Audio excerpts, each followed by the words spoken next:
Më 27 dhjetor, procesi votimit në zgjedhjet për Kuvendin e Kosovës do të zhvillohet në 16 ambasada dhe 13 konsulata të vendosura në 18 shtete të ndryshme të botës.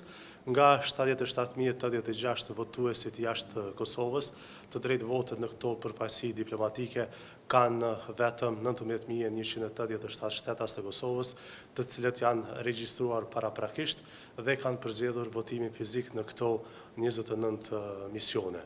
Materialet zgjedhore janë dërguar në këto përfaqësi diplomatike dhe ato janë gati për votuesit. Para ditës së zgjedhjeve në Kosovë do të përfundoj edhe votimi jashtë vendit për rreth 58.000 votuesit e regjistruar për të votuar përmes postës, proces i cili ka nisur më 16 dhjetor. Të gjithë këta votues kanë pasur kohë 12 ditë që pakon me fletvotim, të cilën e kanë pranuar nga KQZ, ta dërgojnë në ndonjërin nga kutitë postare të hapura në 23 shtete të ndryshme të botës, përfshirë dhe Kosovën.